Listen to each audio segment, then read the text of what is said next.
The Oilers take care of business in Big D. We're going to have a Stanley Cup Final rematch. We'll talk about that and more on Locked On NHL Game Night. When that final horn sounds, you know it's time for Locked On NHL Game Night. All the postgame reactions to every game across the league, every single night, with insights only the hosts at Locked On can provide.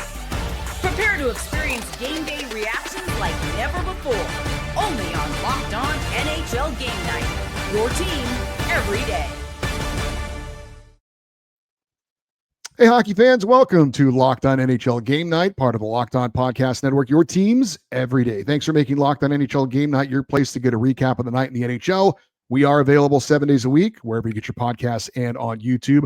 I'm Eddie Garcia, an LA Kings fan on the West Coast. He is Shukri Wrights, a Boston Bruins fan on the East Coast. Together, we are here to discuss all the goals, saves, big moments, and stories from the night in the Stanley Cup playoffs. And Shu, we are now down to 2.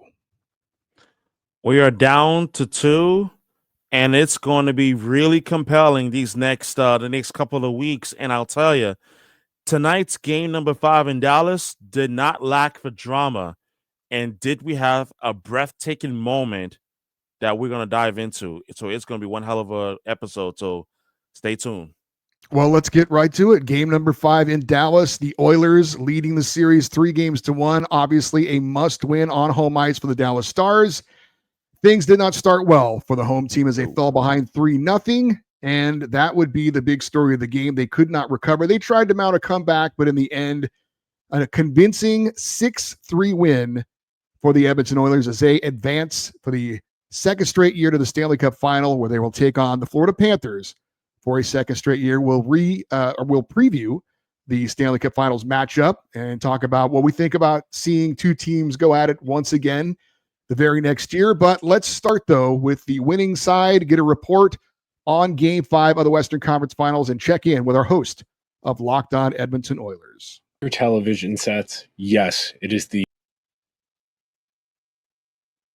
Let's take that again. Take 2. And once again, the Edmonton Oilers and Florida Panthers are set to square off in the Stanley Cup Final.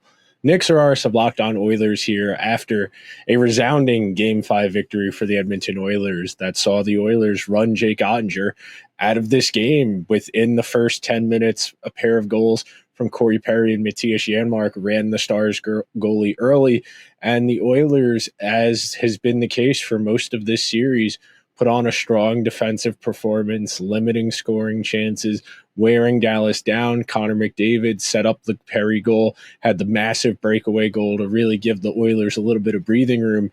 And as much as you want to jump to talking about the Stanley Cup Final and what it means, the rematch, all of the subplots, you got to sit here and just take a moment and think about where the Oilers were just a month ago, where they were trailing in game number 3 of the first round of the Kings series, down 2-0 in that series.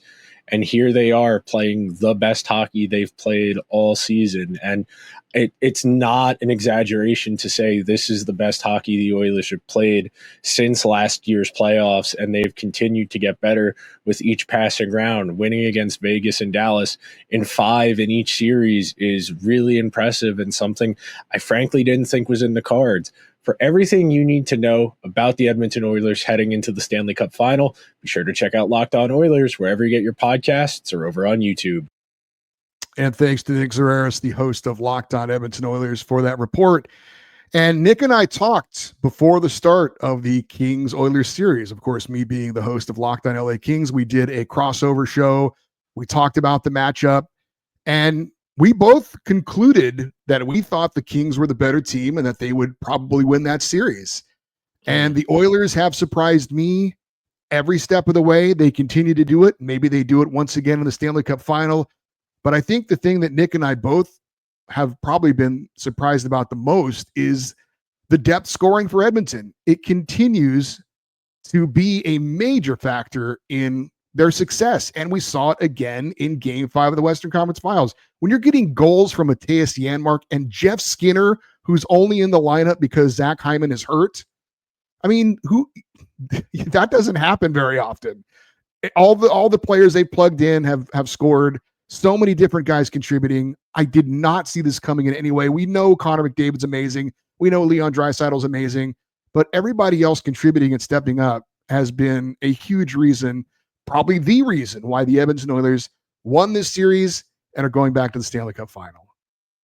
And I couldn't agree more about the depth scoring and as to just how important it has been for the Edmonton Oilers on this series.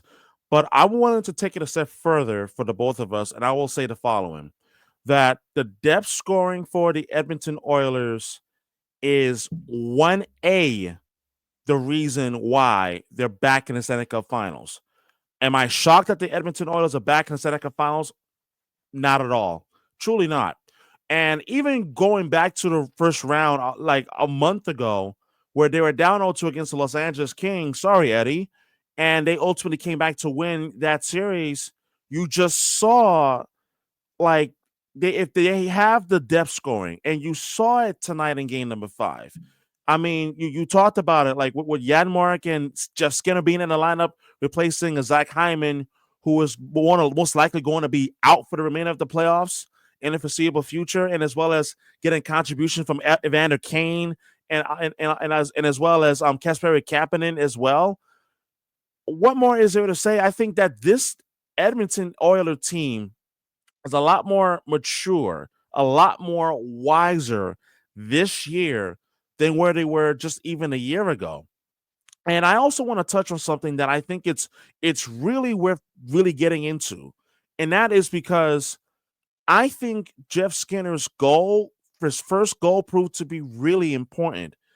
It was what has been a very emotional, let's say 24 hours, because one, the Zach Hyman news, him being out for the remainder of the playoffs, and then also to add to that, the return of Mattias Ekholm. Now, we can't talk about this game without the importance of Mattias Ekholm's return and what it means to this Edmonton Oilers team, what it means to this Edmonton Oilers blue line, what it means to this group looking to avenge last year's Stanley Cup Finals loss to the Florida Panthers, who they will be seeing in 6 short days from now.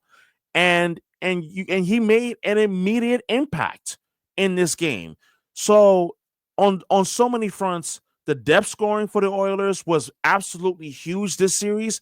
It was huge again tonight. Corey Perry, and I've said this before on a previous episode, he continues to score big goals in big moments for this team. He did it again, which turned out to be the series-winning goal, on which gave them the early 1-0 lead. But then also the return of Mattias Ekholm. He wasn't just on the ice as a passenger. He played a very effective 15 minutes and 52 seconds of total ice, including 50 seconds running the penalty kill, which, by the way, it was a welcome presence for the Edmonton Oilers penalty kill, having him back there as well. And Stuart Skinner continues to get it done in net. He had one really soft goal in this one, but otherwise, look, they're winning with him. And he's not losing games for him. Is he standing on his head? Is he the number one reason why the Oilers are where they are? No. But he's doing what he needs to do to win games for them. And he's back in the Stanley Cup Finals for a second straight year. We're going to talk more about goaltending in just a second when we get into the Dallas Stars. But let us get a report on the losing side from the host of Locked On Dallas Stars. The third straight season, the Dallas Stars fall in the Western Conference Final, this time in 5 games to the Edmonton Oilers. And they essentially lost this one in the first 8 minutes of the first period. They surrender 3 goals right away. Jake Ottinger was pulled after the second, which was a bit of a controversial decision by head coach Pete DeBoer, but it seemed to rally the Stars to some degree. They made it interesting at points tonight. They got within one a couple of times, but the Oilers made plays when they needed to and at the right times to extend the lead and eventually shut things down in the third period. An interesting offseason upcoming for the Dallas Stars. Pete DeBoer's been great, but a lot of Stars fans want him gone. Jamie Benn, the final year of his contract, as he come back, a lot of different decisions, but a tough one to swallow again for Stars fans everywhere. A third straight season without reaching the Stanley Cup. And thanks much to Joey Erickson, the host of Locked On Dallas Stars, for that report. Yeah, let's get right into it. It was even a bit of a controversy on the game broadcast on ESPN between Sean McDonough, the play-by-play man, Ray Ferraro down on the ice, McDonough was saying pretty strongly he thought it was a bad move to pull Ottinger. Ferraro was saying, I understand it. They've got to do something to change things up. I was with McDonough on this one. I thought it was a little premature to pull Jake Ottinger in that situation, even though I totally get Pete DeBoer wanted to do something to wake up the team. He did call a timeout, which you don't see much in the first period to do that, but he called the timeout and pulled Jake Ottinger as well. Ultimately, I don't think that's why Dallas lost the game, and I understand why he did it. I don't know that I would have done it, though, if I was in his situation. I actually didn't have a problem with it, and this is my reason why. I thought that move wasn't just solely about Jake Ottinger, even though Ottinger gave up the 2 goals on 2 shots in a elimination game, and the first one being on a point blank one-timer by Corey Perry, the other one being on a Matthias Janmark breakaway. I don't have a problem with the decision by Peter DeBoer pulling Jake Ottinger. Was it rather strong considering the timing? Yes. Was it the right decision? Yes. Because again, it was to wake up the Dallas Stars, whom yet again they were getting their ass kicked in an important game that they needed to win. And frankly, their start did not help matters at all. It didn't. So Peter DeBoer said, you know what? I got to try something that's going to wake up on this team, even though it didn't work, because let's call it for what it is. DeSmith went over the boards. He hadn't played in more than a month. And that was basically back in game 4 in the first round against the LA Kings. And only 53 seconds into his appearance, he got beat by Jeff Skinner. So it didn't really help matters, but I don't have an issue as to DeBoer, trying to shake things up and pulling Ottinger and putting in DeSmith instead. I think it was the right decision. I just think that the team did not do more to actually wake up and to get going initially early on offensively in a game that they certainly needed to win. Yeah, again, I get why he did it, but it wasn't like Ottinger gave up a couple of soft goals and you got to do something because your goalie's not on his game. His team didn't do anything to help him. There were 2 easy dangerous scoring error chances that they converted on. But again, I understand why he did it. I just don't agree with him doing it. In the end, there were a lot of fingers you could point at. Matt Duchene was very small in this series, only 1 goal, 7 points. That's your leading point producer in the regular season. It was talked about quite a bit in the broadcast that Wyatt Johnston was a -17 in the playoffs. He was bad. And Mikko Rantanen, look, I'm not going to bash the guy because he had a great postseason. 9 goals and 21 points. But in this series, no goals. And they needed him. That's why they've got him to come up big in big games. He had a great postseason, but unfortunately for him, not in this particular series. But 3 straight years of losing the conference finals, as Joey Erickson said, 2 years in a row out of the Edmonton Oilers. That's tough for the Dallas Stars as they move forward from this. We will have a Stanley Cup final rematch. Florida is, of course, back there, and now they know their opponent in the Edmonton Oilers. We'll talk about that next here on Locked On NHL Game Night.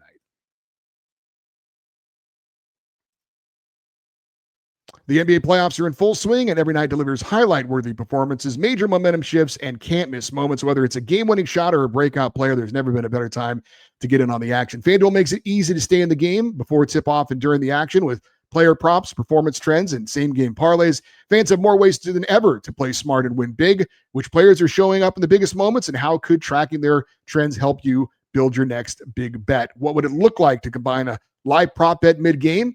And based on how the action is unfolding, you've got a read on who's heating up, and why not back it up with a same-game parlay? How could a $200 in bonus bet help the excitement of you hitting your first $5 bet? If you're new to FanDuel, it's the perfect time to sign up. Head to FanDuel.com and place your first $5 bet. If it wins, you get $200 in bonus bets. Make every moment more with FanDuel, official sports betting partner of the NBA.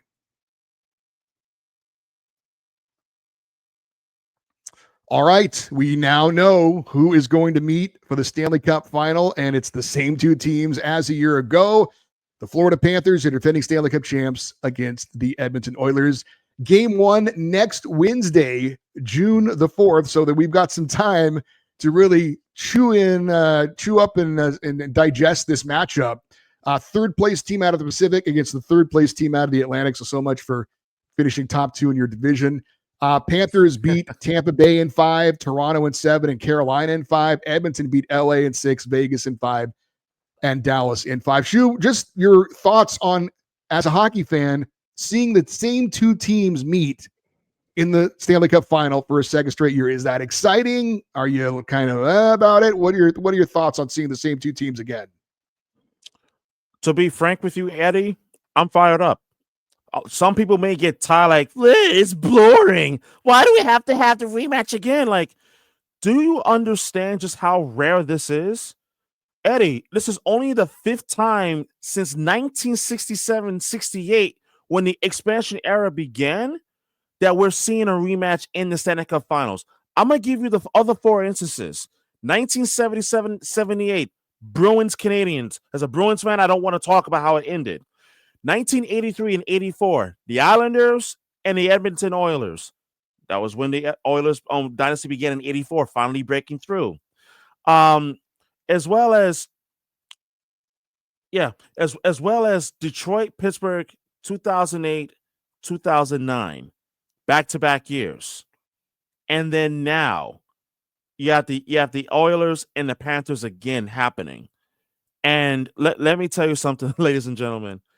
This is going to be truly unbelievable to watch because of the storylines. And I'm going to start by saying this. Yes, the rematch, the obvious.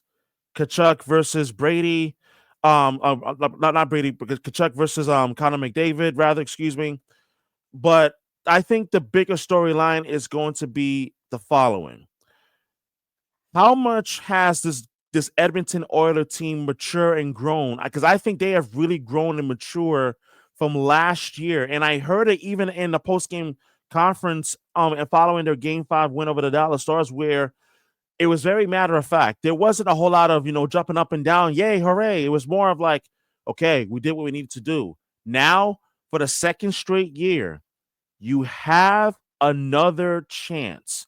And I think that in itself is why I think Connor McDavid is a lot more ready this time around in this series than he was just even last year. Because last year it was emotional in the sense that first time in the Cup final, lack of experience. Remember, Florida was there prior in 2023. They really had the experience. But now, with Edmonton being healthy at the right time, you have Matthias Ekholm coming back, ready to roll. Stuart Skinner, just I think he looks better this year than he did even a year ago. And I just believe that this is going to be a fantastic series, especially for Florida, where them adding Marchand and Seth Jones, man, it's definitely made them into an absolute machine. So it's going to be a lot of fun. Corey Perry versus Brad Marchand. Woo! The battle of the pests. Bring it on, Eddie. Woo-hoo! Yeah, I'm not that excited about it. No, but honestly, look, my hatred of the Edmonton Oilers is on display for all to see and know. So for them to get back there again, I'm not excited to see that. And if they win it, I'll be even sicker. But that having been said, yeah, when you look at the way the playoffs have gone, it's hard not to say, and I know this may sound stupid, but I think the two best teams are playing for the Stanley Cup final. I think clearly the two best teams are playing in the Stanley Cup final. The way the Oilers have moved through all their opponents. I mean, they fell behind 2-0 to LA, but then from there on out, they win 4 in a row. They cruised through Vegas. They made it look relatively easy against Dallas. Like, to me, there is no doubt. These are the two teams playing the best, and that's kind of what we want to see. It is a rematch of last year's Stanley Cup final, so there's some. It's compelling because we don't see it all the time, as you said. Hasn't been done since 2008, 2009. And let's not forget, last year's final did go 7. So it was obviously, I mean, look, Florida jumped out to a 3-0 lead. Edmonton wins the next 3, and then it goes to a game 7, 2-1. Panthers are able to get the victory. So it wasn't exactly how you draw it out. It could have been a more compelling if they could have traded wins and losses, maybe. But it was certainly compelling. So I'll have to grudgingly say, I don't know if I'm excited about it, but it does appear like it should be a very, very good matchup. We'll see if the second time is the charm for the Oilers. I hope not. But you talk about the last time it's happened, Edmonton and the Islanders, they split. Detroit and Pittsburgh, they split. So maybe history is on the side Boston, of the Montreal, Oilers in this one. Boston, Montreal didn't split, but 77, No, they did not. 78. Yeah. No, they did not. Are you superstitious at all? I get a kick out of this. I'm superstitious, but I don't believe it's real. Like, I don't really think if I wear the same shirt that I wore the last time the team won a big game that they're going to win. But I did think it was pretty cool that the Florida Panthers did not touch the Prince of Wales trophy because last year they didn't touch it. And of course they won. And probably even more funny, the Clarence Campbell Bowl, which goes to the Western Conference champs. Last year, the Oilers did not touch it. This year, they all made sure they went over and touched the Clarence Campbell Bowl. I love the superstition. It's silly, but I think it's fun. So it was pretty cool to see Edmonton. They went right to it and made sure they touched it. It was like bees swarming towards the honeycomb. And it was just absolutely glorious to see because I'm like, you know what? We're not taking chances. We're going to do things differently this year in hopes for a better outcome. But you know what? I love it. But that's part of what makes hockey so amazing is it's such a superstitious sport. When you're going well, you don't change anything. You don't change the routine. But when things are going bad, you say, you know what? Yeah, time to do things rather differently. So I thought it was actually comical, but I actually loved it. Yeah, it is fun. Sports is supposed to be fun, and that's fun. So we got plenty of time between now and the game one of the Stanley Cup Finals to break things 6 down. days. We'll get into the coaching matchups. We'll get into the goalie matchups. We'll talk about the stars. We'll talk about, as Shu talked about, the sandpaper guys that are going to be in this series. Lots of things to get into as we go ahead on Locked On NHL Game Night. But again, even though I don't like the Oilers, I'll be rooting against them. Should be a pretty good Stanley Cup Final rematch, we think. A future Hall of Famer looking to make a comeback. We'll talk about that next on Locked On NHL Game Night. Ever check your bank account and wonder, where did all my money go? Between dining out, online shopping, and entertainment, it is easy to lose track. That is where Monarch Money comes in, your personal CFO, giving you full visibility and control over your finances. Monarch Money isn't just a budgeting app, it's a complete financial command center. You can track all your accounts, investments, and spending all in one place, so you stop just managing your money and you start building wealth. Instead of juggling multiple apps, you can use Monarch to check your finances, track spending, and even plan long-term goals. Managing money with your partner is smoother than ever. You can track shared and personal accounts, set goals, and stay on the same page without the stress. Take control of your finances with Monarch Money. Use the code LOCKEDONNHL at monarchmoney.com, and you'll get 50% off your first year. That's monarchmoney.com, code LOCKEDONNHL for half off your first year. I wanted to check in on some of the news from around the NHL, and Jonathan Toews has informed his agent that he is ready to make a comeback. He wants his agent to reach out to NHL teams, see what their interest is in the former Chicago Blackhawks captain and 3-time Stanley Cup winner. He's been out he had like long COVID, and it really obviously affected his system. Didn't feel like he could get back on the ice up to the standards that he wants to play at. But after a long recovery, he says he's now ready to give it another shot. We saw Gabriel Landeskog come back after 2 years off. Now, it wasn't because of illness. It was because of a knee injury. And I think that was obviously pretty exciting to see him get back on the ice, and looks like he's ready to resume his career. Very interesting to see if Jonathan Toews can do it as well. And where do you think he might end up? I'm rooting for Jonathan Toews to make a successful comeback to the NHL because, look, what he went through was just really difficult to overcome for any human being to endure. You talk about someone who, for the last 2 years, he had been battling basically an illness called chronic inflammatory response syndrome, and he also had missed 2 months during the 2022-2023 season when he was dealing with the effects of long COVID-19. And you talk about the health challenge that he's faced over the last 2 years. It's been a very long, winding road for him. And I think this is really going to be a terrific story if, in fact, an NHL team does pick up the phone and say, hey, we're interested in your services. We'd like to sign you to a contract.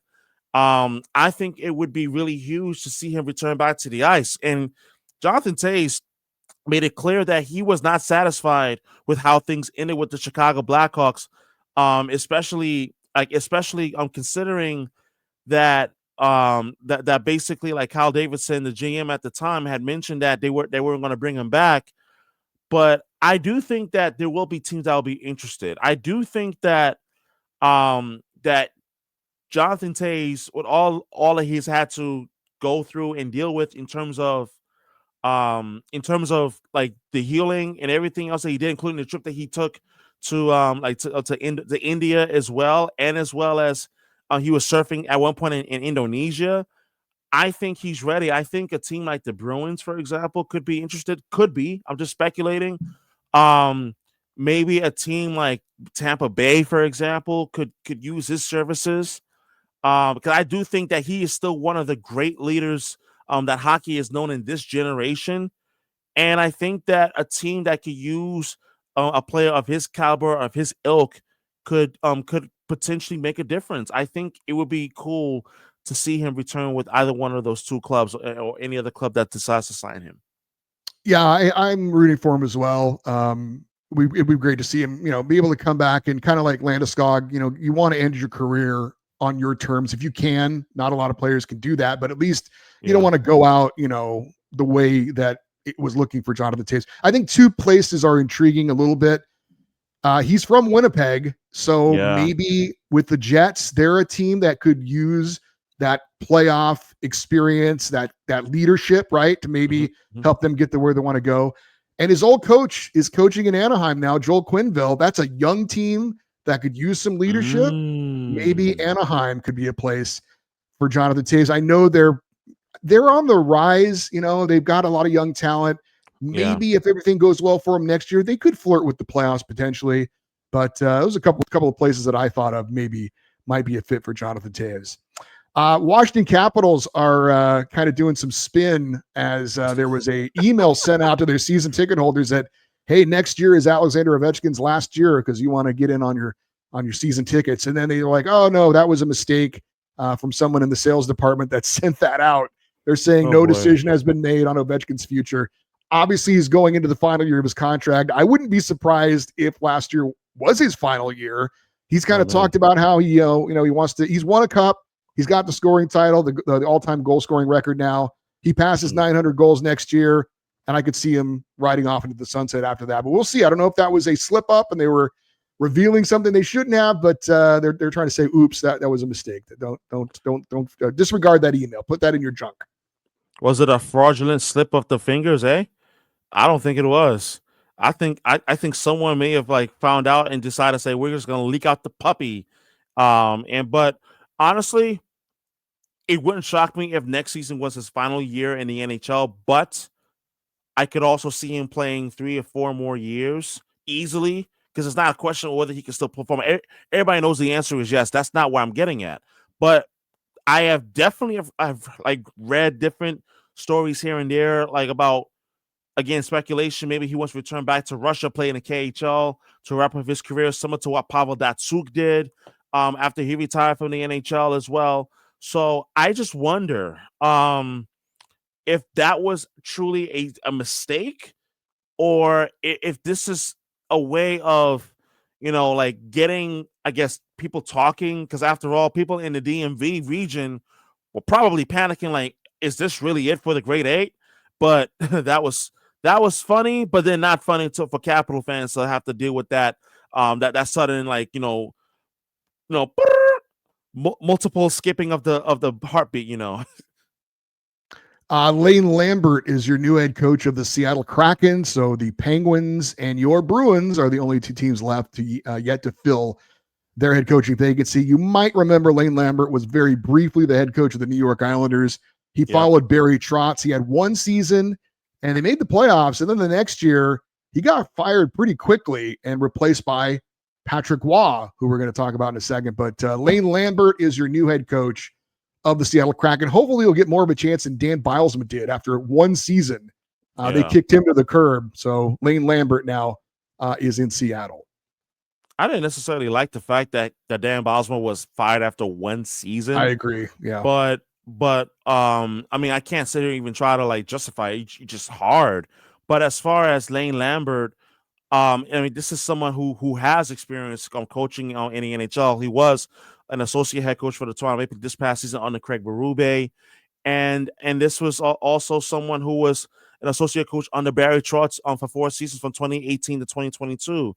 But he was also assistant with Trotz with the Capitals when they won the Cup in 2018. So this is someone that's been around for a little bit, and it'll be interesting to see like how he will navigate this upcoming season for the Kraken, because I think it's a huge one on the low, in the sense that the Kraken, they've made the playoffs once in its first 3 or 4 seasons in the NHL. So this is an important year, like where I think they have to get it right. I think Lane Lambert should get more than just a season to see how things go in Seattle with the Kraken. And one final note, we mentioned Patrick Waugh was the guy who followed Lane Lambert with the Islanders. They hired a new general manager in Matthew Darsh, who had been a name that was talked about a lot as being the next GM somewhere. Finally gets his chance with the Islanders, and they have announced Patrick Waugh will remain as head coach. It's not often a legendary athlete in any sport can really make their mark as a head coach. Patrick Waugh still trying to do it with the Islanders, and he's going to get a little more time to do it in New York. I mean, it'll be interesting to see how it goes in terms of Patrick Waugh remaining the head coach of the New York Islanders. I didn't think that he deserved to get fired, but I did think that change was needed in the front office, like on Long Island after missing the playoffs this past season. And so it will be interesting to see how it all like transpired this upcoming summer, with obviously the NHL draft coming up and in free agency, and see what the Islanders do in terms of personnel. But Patrick Waugh remaining on Long Island is something that I personally did think I expected it to happen. If you want to get a full breakdown of all the latest NHL news, make sure you check out Locked On NHL every day. That comes your way, talks just about the news. And you also got a taste of some of our local experts, Nick Zararis of the Oilers, Joey Erickson of the Stars, and Armando Velez of the Panthers. If you want to check out the Locked On show of your favorite NHL team, they will give you all the latest news and reactions. I'm Eddie Garcia. He's Shukri Wrights. Thank you for listening and watching Locked On NHL Game Night, part of the Locked On Podcast Network, your teams every day.